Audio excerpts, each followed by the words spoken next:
Vamos continuar as nossas exposições em Atos. E eu convido os amados a abrir sua Bíblia, Atos capítulo 4. Ficou um pedacinho do 4 para trás, mas nós vamos juntar ele com 5 hoje.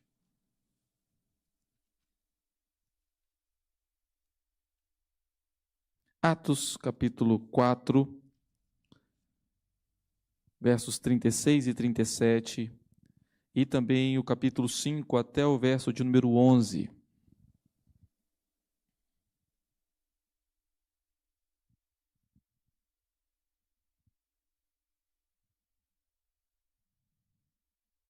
Eu vou ler o texto, os irmãos, por favor, acompanhem. Atos 4, 36 até o 5, verso 11. Diz assim a palavra do Senhor. José, a quem os apóstolos deram o sobrenome de Barnabé, que quer dizer filho de exortação, levita, natural de Chipre, como tivesse um campo, vendendo-o, trouxe o preço e o depositou aos pés dos apóstolos.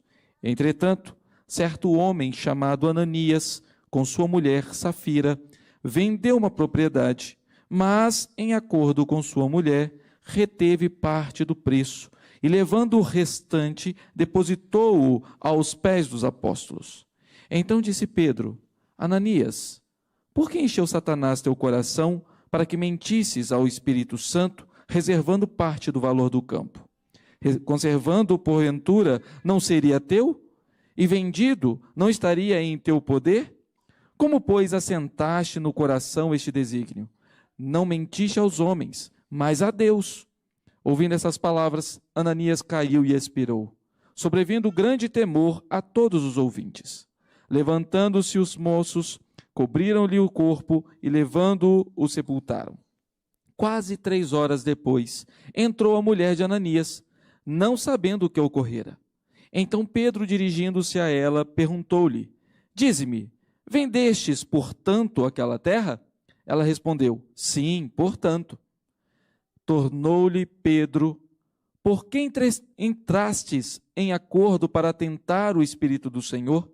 Eis aí a porta os pés dos que sepultaram o teu marido, e eles também te levarão. No mesmo instante, caiu ela aos pés de Pedro e expirou. Entrando os moços, acharam-na morta e, levando-a, sepultaram-na junto do marido.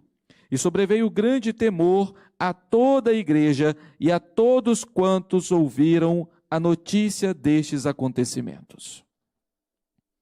Vamos orar?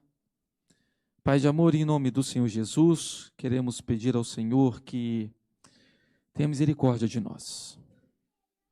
Nos ensine, ó Pai, nessa noite, lembrando-nos dos teus grandes e perfeitos atributos. Porque, certamente, Barnabé atentou para isso. Ananias e Safira, não. Ó Deus bendito, ajuda-nos a entender, a compreender quão grande é o Senhor, quão grande é o teu poder, e a obedecer ao Senhor em todas as coisas. Em nome do Senhor Jesus. Amém.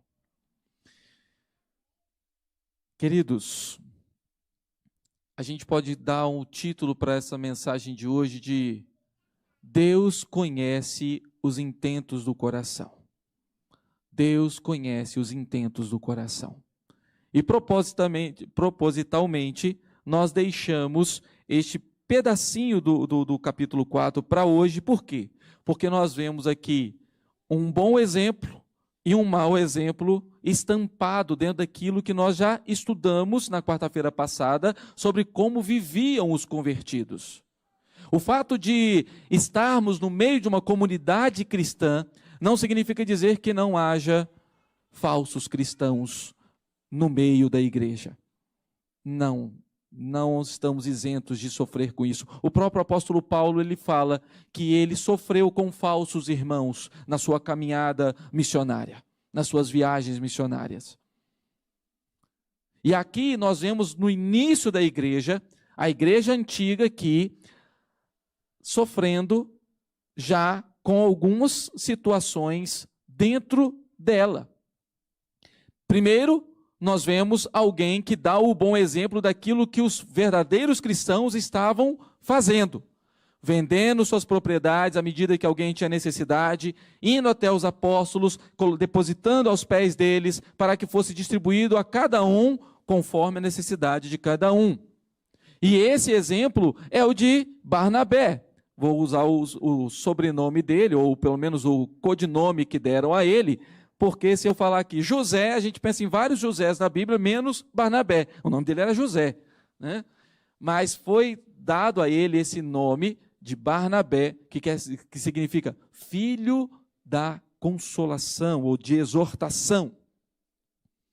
E Barnabé aparece em alguns momentos aqui em Atos, e em 3 estágios bem específicos. Aqui a gente não tem muita informação sobre ele, e eu, apesar de falar um pouquinho das outras partes, não vou entrar pormenorizadamente na vida de Barnabé, porque certamente nós vamos passar por eles nos outros períodos. Mas aqui dá apenas um breve histórico, da onde ele vem, de qual é a sua origem e o que ele estava fazendo, né? Nós observamos aqui que era uma pessoa benquista pelos apóstolos, não era chamado à toa de Barnabé, se não fosse uma pessoa que realmente fizesse aquilo que o seu codinome estava dizendo. Então era uma pessoa muito próxima dos apóstolos e realmente era bem visto na comunidade cristã. Segunda coisa que nós vemos aqui, ele era natural de Chipre, certamente um filho judeu da dispersão. Então nasceu em Chipre por conta da dispersão dos judeus e da grande diáspora, e nasceu lá. Entretanto, resolveu voltar para Jerusalém, morar em Jerusalém, na grande Jerusalém, e agora mostra aqui também a sua origem judaica, que é um levita. Ele é da família levita, assim como Paulo era um benjamita, aqui no caso, Barnabé era um descendente dos levitas, ou seja, havia uma questão sacerdotal envolvida aqui na sua vida. Então nós temos essas informações, mas o que nos chama a atenção é que ele vivia conforme os cristãos verdadeiros daquele período. E o Senhor reconhecia o coração de Barnabé a ponto de dar bom testemunho dele nas Escrituras Sagradas. Assim como o Senhor faz com vários outros personagens, como o caso de Epafrodito. Alguém lembra de Epafrodito? Já leu esse nome nas Escrituras? Está lá na carta aos Filipenses, né? Que o Senhor também, aprove o Senhor honrar Epafrodito, colocando o nome dele também ali nas Escrituras Sagradas. Assim também com Barnabé. Barnabé, mais para frente, vai falar que ele era um homem bom, cheio do Espírito Santo, um homem de fé. E quando a gente fala assim, um homem bom, a gente pensa assim, por isso. Aí, era um cara maneiro, que ajudava a comunidade e tudo mais. Ele era bom, queridos, humanamente falando, e porque o Senhor conservava essa bondade no seu coração. Barnabé não era nenhum extraordinário no que diz respeito às dificuldades que eu e você também temos. Entretanto, aprova o Senhor usá-lo como bom exemplo aqui, porque realmente ele vivia como a comunidade deveria viver. Ele vivia da maneira como os verdadeiros cristãos deveriam e ainda devem viver. E o Senhor conhece o intento do coração de Barnabé. O Senhor aprova a oferta de Barnabé, assim como aprovou a oferta de Abel lá no início. Porque era uma oferta sincera, uma oferta generosa, de um coração purificado, não por ele em si, porque ele era bom na sua essência, mas era um coração purificado pelo sangue do Cordeiro. Meus queridos irmãos, o Senhor conhece o intento do coração e honra Barnabé aqui, usando ele como exemplo, assim como vai também citá-lo em vários outros momentos aqui no livro de Atos. Entretanto, na comunidade cristã, às vezes se levantam pessoas que querem fazer de conta de ser crentes. E a gente vê aqui, logo em seguida, o caso de Ananias e Safira. Depois desse grande exemplo de Barnabé e do Senhor ter aceitado a oferta de Barnabé e ter usado ele como exemplo diante da comunidade cristã e até mesmo para nós hoje, quase 2000 anos depois desse acontecido, nós também temos aqui um mau exemplo dentro da comunidade cristã.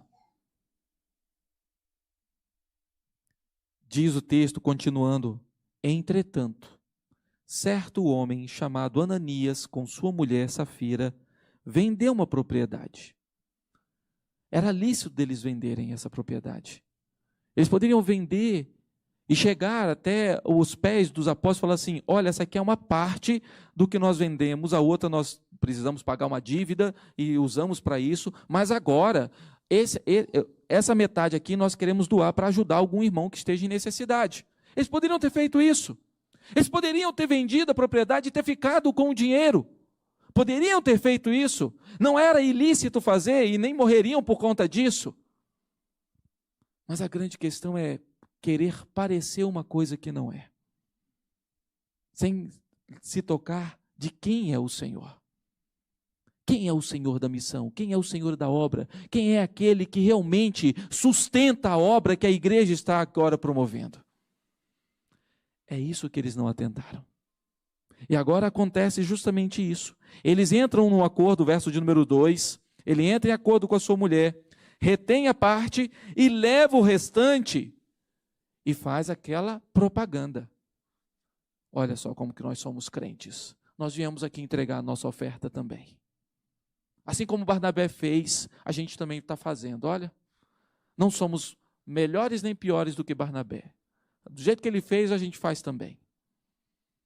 Ah, queridos, infelizmente dentro das igrejas tem muitas pessoas assim. Talvez eu e você já tenhamos cometido esse erro de acharmos que estamos fazendo uma coisa para o Senhor, mas no final das contas só enganamos a nós mesmos, porque ninguém pode enganar o Senhor. Fazemos coisas dizendo assim, é para a glória do Senhor, tudo para Ele.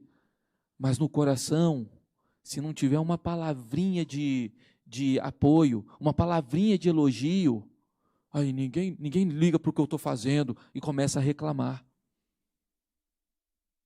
Barnabé fez, e foi o Senhor quem honrou Barnabé. Barnabé não pediu para ser divulgado o que ele fez, e muito menos pediu para ser escrito, o nome dele escrito nas Escrituras Sagradas. Mas Ananias e Safira quis se mostrar diante da comunidade, mostrando uma coisa que eles não são. Meus queridos, o Senhor conhece o intento do coração. E aí Pedro, depois que Ananias faz essa oferta, chega com essa oferta, Pedro, já instruído pelo Espírito Santo, porque Pedro não adivinhou o que está acontecendo aqui, queridos. Se você acha que Pedro agora teve uma visão, um êxtase, e viu quando voou até mais ou menos onde que Ananias tinha vendido, e viu ele escondendo o valor, ele não fez isso. Ele foi instruído pelo Espírito Santo do Senhor de que havia uma mentira na fala de Ananias. E Pedro o confronta, dizendo: Ananias, por que encheu Satanás teu coração para que mentisses ao Espírito Santo, reservando parte do valor do campo? Por que você quer mentir, dizendo que você está dando tudo, sendo que não é bem assim? E olha, observe aquilo que eu acabei de falar no verso 4, conservando-o porventura, não seria teu? Não haveria problema nenhum ele vender uma propriedade porque está passando uma certa necessidade, ele precisava desse dinheiro para alguma coisa, para algum negócio. Não havia problema nenhum nele fazer isso. E Pedro é bem enfático quando diz, conservando porventura, não seria teu? A propriedade era sua. Você podia ter vendido, podia ter feito os seus negócios, sem problema algum. E ele continua, e vendido, não estaria em teu poder? Era dele. Como, pois, assentaste no coração este desígnio? Não mentiste aos homens, mas a Deus. Uma das grandes coisas, queridos, que nós precisamos entender primeira delas, e precisamos ser bem criteriosos com isso, é lembrar dos grandes e maravilhosos atributos do Senhor. Nós dizemos que o Senhor é onisciente, não dizemos? Você crê que Deus é onisciente, não crê? Então por que muitas vezes nós queremos fazer coisas escondidas?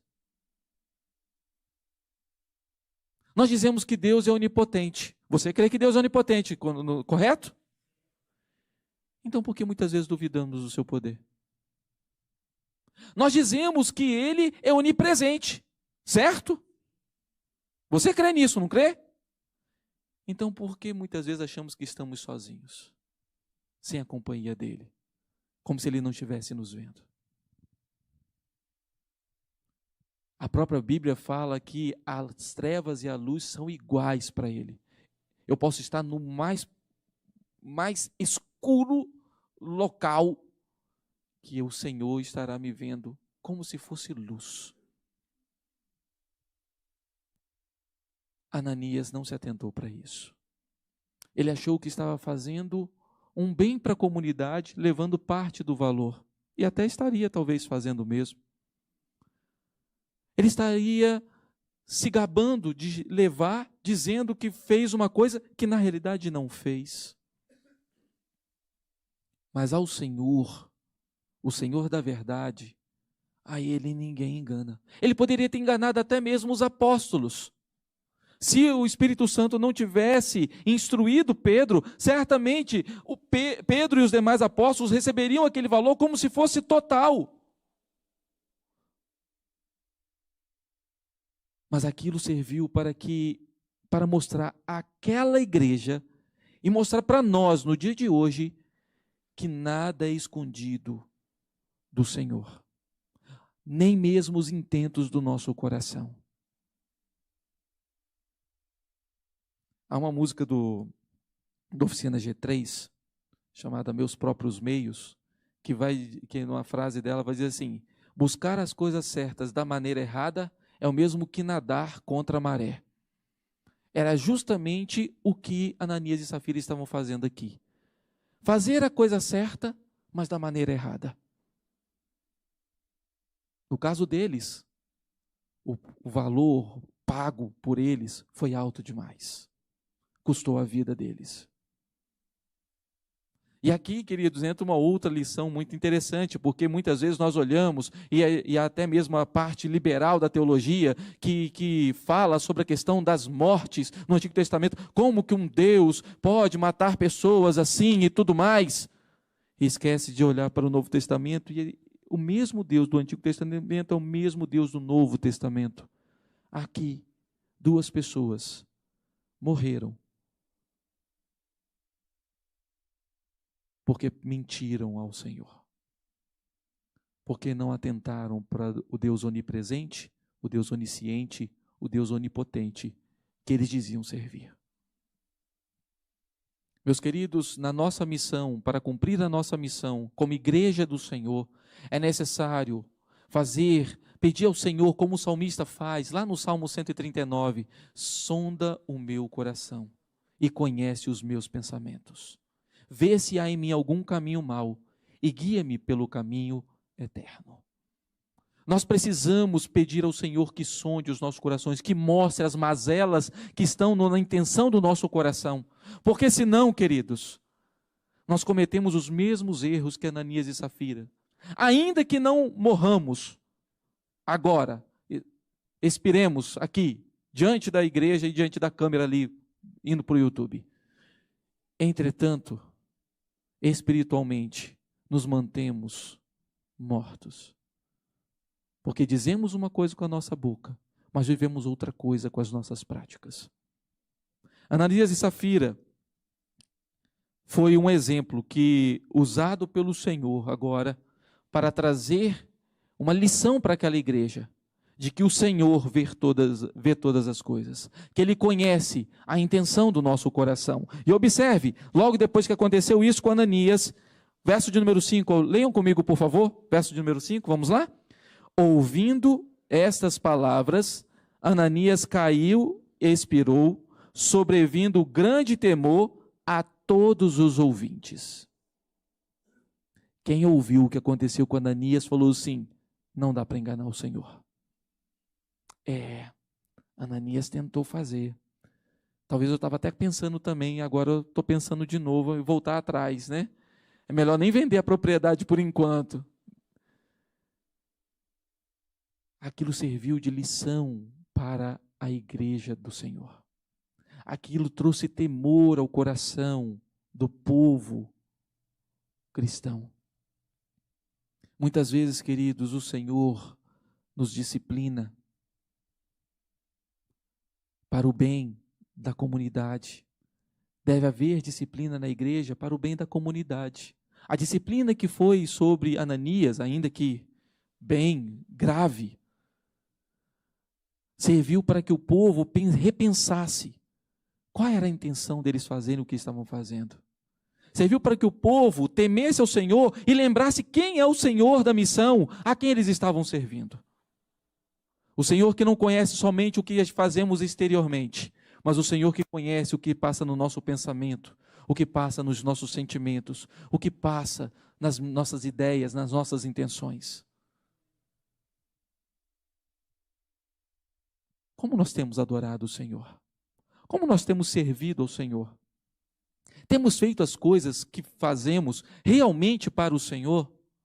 Ou será que nós não queremos pelo menos um pedacinho de unha, pelo menos, de elogio, de glória para nós mesmos? Será que nós não queremos também uma parte dessa glória? Não queremos reter essa glória, ainda que de uma maneira que pareça muito humilde, dizendo, não, tudo é do Senhor, glória a Deus. Será que é mesmo? Será que se nós sondássemos o nosso coração agora, parássemos e refletíssemos, tudo é para o Senhor? O que eu estou fazendo agora aqui, o que você está fazendo agora aqui, é para o Senhor mesmo? O que aconteceu, queridos, aqui, serviu para que o povo repensasse e lembrasse quem é o Senhor. Mas não para por aqui. E agora, os moços levam o corpo de Ananias, sepultam o corpo de Ananias, e vem agora a sua mulher, Safira. Quase 3 horas depois acontece dela voltar. Talvez preocupada com o marido, até agora não chegou, ele foi lá levar o dinheiro e não chegou. Vou lá ver o que aconteceu com esse homem, né? Que não volta, será que parou para conversar com alguém no caminho? Né? Saiu para tomar café com alguém? O que aconteceu? Foi lá para olhar. Chegou lá diante de Pedro. Pedro dá a chance ainda para ela. Foi por esse tanto que vocês venderam? Foi. Tem certeza? Tenho certeza. Foi esse valor aí mesmo. E as mesmas palavras são faladas para ela. Por que você entrou nesse complô? Por que você entrou nessa parceria para mentir contra o Senhor? Ah, meus queridos irmãos, aqui nos traz uma lição até mesmo no âmbito familiar, né? Nós que temos trabalhado aí com o Ministério de Casais, de vez em quando trabalhamos também com aconselhamento, né? De alguns de irmãos e irmãs. A gente precisa lembrar que a submissão da mulher, ela tem limite. E o limite é não fazer aquilo que é contra o Senhor. Mesmo quando o marido é crente, ou se o marido não é crente, se ele pede alguma coisa para sua esposa que aquilo vá contra a lei do Senhor, ela não é obrigada a fazer. Em todas as outras coisas, ela deve ser submissa. Mas se alguma coisa que o marido pede, seja ele crente ou não, para ela fazer que seja contra a lei do Senhor, ela está desobrigada de obedecer. Entra na mesma coisa que nós já ouvimos dos apóstolos diante do Sinédrio e que vamos ouvir no capítulo 5 de novo, que é melhor obedecer a Deus do que aos homens. Essa mulher não seguiu esse exemplo. Ela foi junto com seu marido. Porque quis. Certamente não foi coagida isso, mas tinha o seu coração como o do seu marido. Talvez ganancioso, invejoso, do mesmo jeito. E aqui o fim é o mesmo. A morte, a punição diante do Senhor. No mesmo instante, o verso de número 10 diz: caiu ela aos pés de Pedro e expirou. Entrando os moços, acharam-na morta e, levando-a, sepultaram-na junto do marido. Verso de número 11, leiam comigo, por favor. Agora, ali falou sobre a questão dos ouvintes. Talvez algumas pessoas que estavam ali próximas dos apóstolos. Mas agora, toda a comunidade está sabendo. Olha o verso de número 11, leia comigo, por favor. E sobreveio grande temor a toda a igreja e a todos quantos ouviram a notícia destes acontecimentos. Aquilo serviu de exemplo, tanto para a igreja, quanto até mesmo para a comunidade de Jerusalém. Até mesmo os outros moradores de Jerusalém que ficaram sabendo, se espantaram e temeram. Lembram-se do que aconteceu em Jericó? Quando os espias chegam na terra e Raabe acolhe os espias e ela fala com eles assim: nós sabemos que o Deus de vocês está para fazer aqui. E o coração do povo está desmanchando, está derretido. Porque eles ouviram o que o Deus de vocês fizeram por vocês no deserto. Eles não temiam Israel. Eles não temiam o exército de Israel, até mesmo porque Israel não saiu do Egito como um povo militar. Eles temiam o Deus que sustentou e levou aquele povo até ali. A mesma coisa agora está acontecendo com a igreja e com a comunidade de Jerusalém. Eles ouviram o que Deus pode fazer. Deus conhece os intentos do coração. A igreja agora está ciente disso. Se esqueceram por algum momento, agora eles se lembraram, foram lembrados. O Senhor conhece os nossos pensamentos. E aquilo serviu de testemunho para lembrar que o Senhor é Deus justo, é Deus verdadeiro, é Deus poderoso. O nome do Senhor foi temido por crentes e não crentes, porque o Senhor manifestou o seu poder. Dando bons exemplos à igreja, como o caso de Barnabé, que com generosidade fez o que deveria fazer como um cristão verdadeiro, mas também sob o mau exemplo, como Ananias e Safira, que tentaram o Senhor. Tentaram de que maneira? Negaram o poder que o Senhor tem. Negaram quem é o Senhor e os seus maravilhosos atributos, seus perfeitos atributos. Meus queridos, na caminhada cristã, na missão que o Senhor nos deu, é necessário que reavaliemos constantemente o que estamos fazendo e para quem estamos fazendo. A missão não é nossa, a missão é do Senhor. Certamente o Senhor tem grandes coisas para fazer através da minha vida, através da sua vida. Certamente o Senhor nos chamou para servi-lo de todo o coração. Mas será que nós temos feito isso de fato e de verdade? Será que a intenção do nosso coração, ao vir aqui à igreja, a fazer algum tipo de trabalho, ao programar alguma coisa, seja uma sociedade interna, seja um ministério, seja o ministério de louvor, seja o pastor, seja quem quer que seja, será que estamos fazendo com a motivação correta, com a intenção correta, da maneira correta, para o propósito correto? Porque todas essas coisas o Senhor vê. Muitas vezes nós desprezamos isso. Nós damos pouca coisa para o Senhor e achando do que estamos dando muito. Meus queridos, muitas vezes nós fazemos isso. E ainda, quando cometemos algum tipo de erro, e às vezes somos chamados a atenção, ainda falamos assim: mas Deus perdoa, Deus é bom. Deus é bom, Com certeza ele é bom. A Bíblia toda mostra isso, do Velho ao Novo Testamento. Que Deus é bom, isso é fato.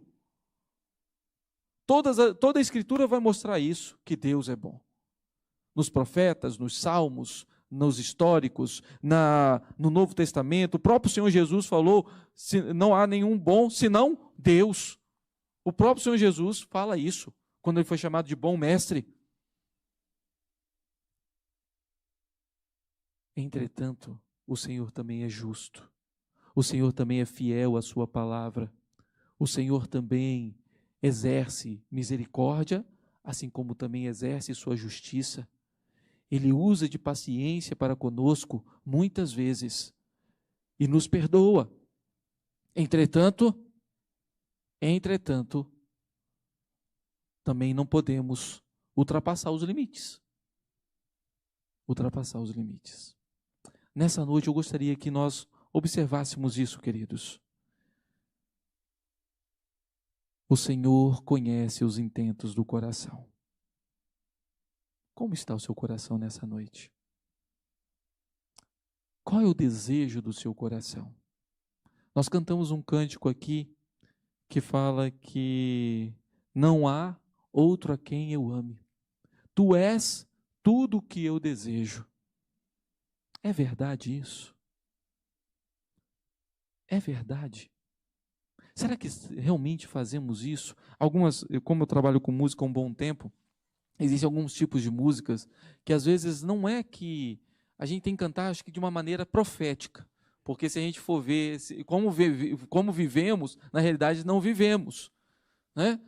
Tem uma música que é maravilhosa e não há problema nenhum, ela não está errada, a sua letra não está errada, queridos. Mas quando a gente fala assim, somos corpo, assim bem ajustado, totalmente ligado, unido, vivendo em amor, uma família sem qualquer falsidade, vivendo a verdade, expressando a glória do Senhor. É desse jeito? Será que é desse jeito? É claro que essa letra não está errada e é claro que realmente deve ser assim. Mas não podemos desprezar, como nós vemos aqui na palavra do Senhor, que dentro da comunidade não há somente trigo. O próprio Paulo, o apóstolo Paulo, quando quando ele conversa com os presbíteros de Éfeso, lá em Mileto, ele encontra com aqueles presbíteros, ele vai falar assim, olha, vai surgir dentro do rebanho perigos. E também vai surgir lobos vorazes externos. Mas dentro também tem perigos. Muitas vezes nós nos decepcionamos, queridos, com pessoas dentro da igreja que às vezes não está com seu coração na missão que o Senhor nos deu. E muitas vezes enfraquecemos a nossa fé por conta disso. Agora, eu não posso também afirmar que essas pessoas elas não são crentes, porque todos nós corremos esse risco. Corremos o risco, sendo crentes, verdadeiros ou não, em algum momento nós vamos falhar com alguém, porque somos pecadores, infelizmente. Dependemos da graça e da misericórdia do Senhor. Então não é o fato de eu errar com alguém que significa que agora eu sou um falso crente, ou se você errar com alguém, você é um falso crente, porque você errou, você ofendeu o fulano de tal ou outro irmão. Agora, quando nós somos verdadeiramente crentes, certamente nós vamos buscar o perdão de Deus e dessa pessoa e nos reconciliarmos com o Senhor e com a igreja do Senhor. E se nós não estamos fazendo isso, em algum momento, nós estamos com o coração, no mínimo, endurecido pelo pecado. E precisamos recorrer à graça e à misericórdia do Senhor.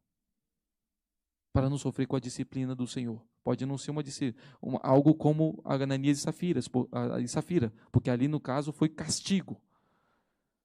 Mas como crentes e filhos do Senhor, certamente podemos ser disciplinados.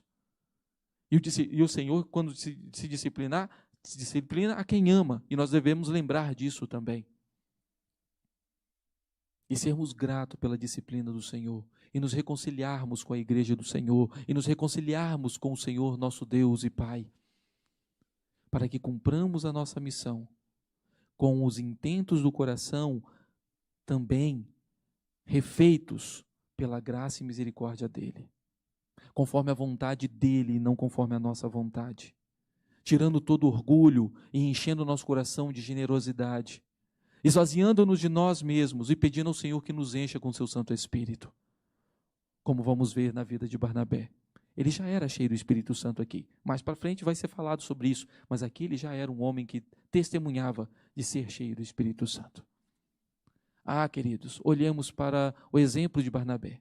Mais do que Barnabé, devemos olhar o exemplo do nosso Senhor e Salvador Jesus Cristo.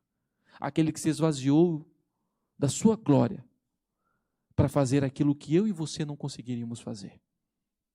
Ele é o nosso exemplo. E é por isso que lá em Filipenses capítulo 2, eu falo assim, tende o mesmo sentimento que houve em Cristo Jesus, verso de número 5. É justamente este mesmo sentimento que nós precisamos ter para cumprir a nossa missão como Barnabé fez. E não cair no mesmo erro de deixar o nosso coração ser dominado pela inveja, pelo orgulho, pela ganância, como Ananias e Safira fez. Lembre-se de quem é o Senhor que você serve, o Deus onipresente, onisciente e onipotente. Lembre-se disso e reavalie as suas intenções, as suas ações no cumprimento da missão em nome do Senhor Jesus.